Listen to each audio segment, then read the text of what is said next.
Ladies and gentlemen, currently the state is brewing a new dispute between it and the vocal members of parliament, governors, and senators that have been speaking against the current financial debt and more so against the 2025-2026 finance bill.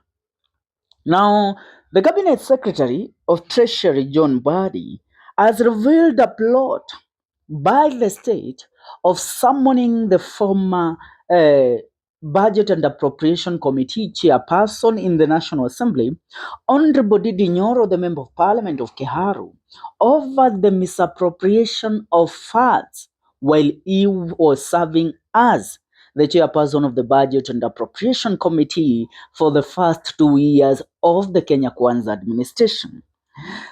The Cabinet Secretary for Finance, John Mbadi, has told Kiharu Member of Parliament Ndidi Nyoro to be prepared to face the wrath of the Parliament and the Kenya Kwanza administration for allocating more money to his own constituency, Kiharu, and making Kiharu the epitome of development and success in terms of the Kenya Kwanza administration. Yet he left other members of parliament with peanuts to facilitate their development in the financial year 2022-2023, 2023-2024, and even the year 2024-2025.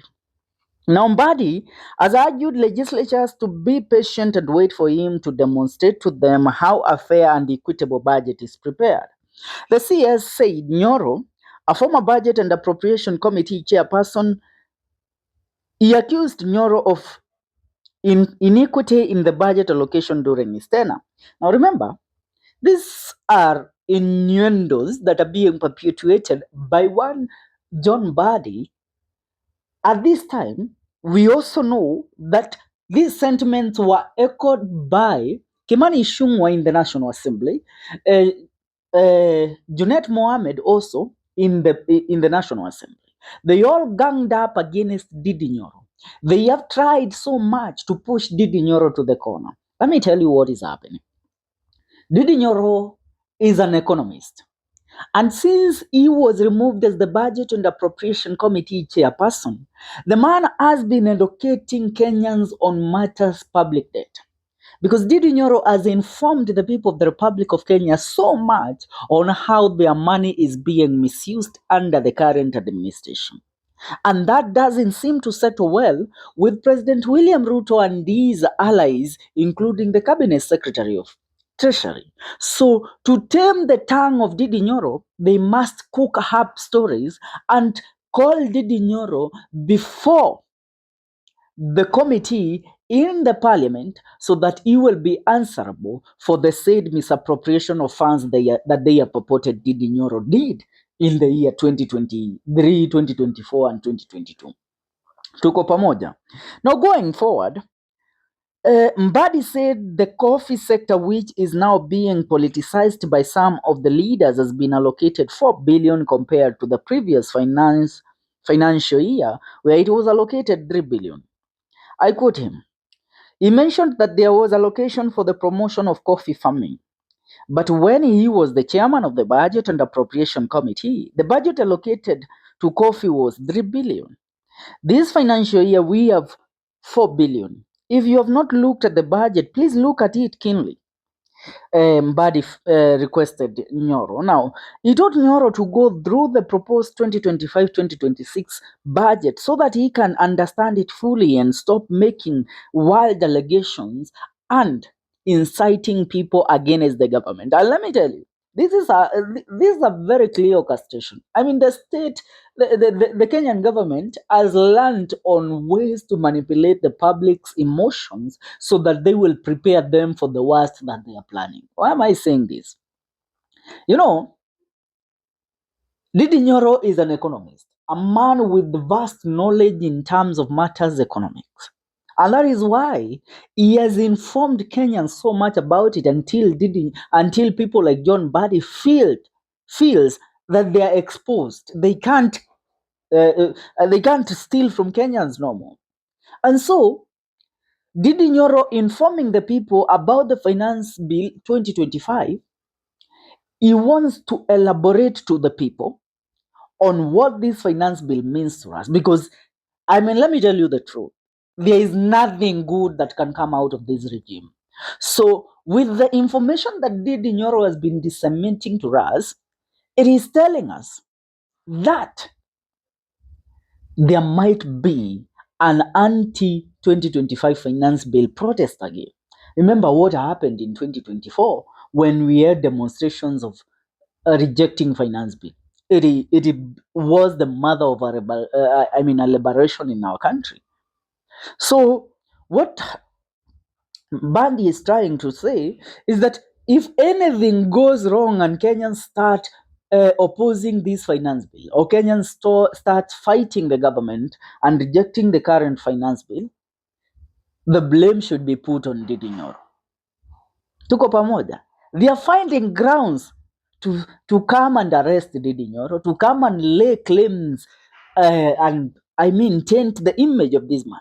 Because Ndidi Nyoro is the most hardworking member of parliament that we have in the current regime, together with Honorable Babu Owino. You can never mention Ndidi Nyoro and leave out the name of Babu Owino. You can never mention Babu Owino and leave out the name of Ndidi Nyoro.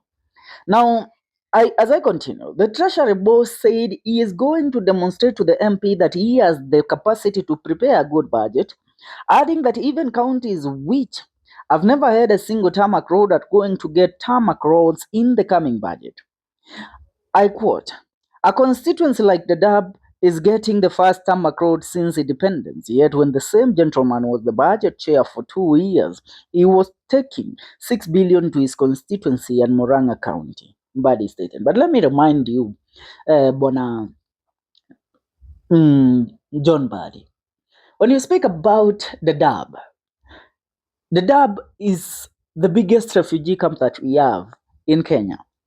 But one thing that you're forgetting is that the Dab as a constituency has always been allocated over 150 million every financial year through the CDF fund. Their member of parliament, Farah Maalim, is out there licking us, but not working and delivering to his people. Tuko pamoja. So why should the failures of the member of parliament of the Dab, MP Farah Maalim, remember the man that said during the demonstrations of the year 2024 that if he was the president angeua Gen Z zaidi ya 5,000 kila siku? So why shouldn't they ask that man of the crimes that he has committed? Why? Why have they not asked him or brought him to answer in matters the development in the Dab? Lakini wanaona ni vema wakifanya nini? Wakilay blames on Ndidi Nyoro. Now the CS was speaking at Dende Primary School in Awendo sub-county where he attended a fund drive for spiritual churches in the sub-county. He was accompanied by Migori Governor Ochilo Oyako, Awedo Member of Parliament Walter Owino, and Principal Secretary for Internal Security Raymond Omolo, who assured support for President William Ruto. The leaders said the Nyanza region and other regions are getting development during Ruto's reign. They have always been getting development. Si ati hawapatangi, wanapatanga. But what happens is, wale ambao wako katika zile vyeo wanatumia hizo pesa vibaya because they are not leaders. When it comes to the other side, unapata huko kwa kina Ndidi Nyoro, yeye anasaidia watu wake. He is delivering to his people. So that becomes a problem to these people. And I wonder why. For now, that's what's up. Make sure you subscribe. See you in our next video. Remember, this is the Kenyan Daily Report.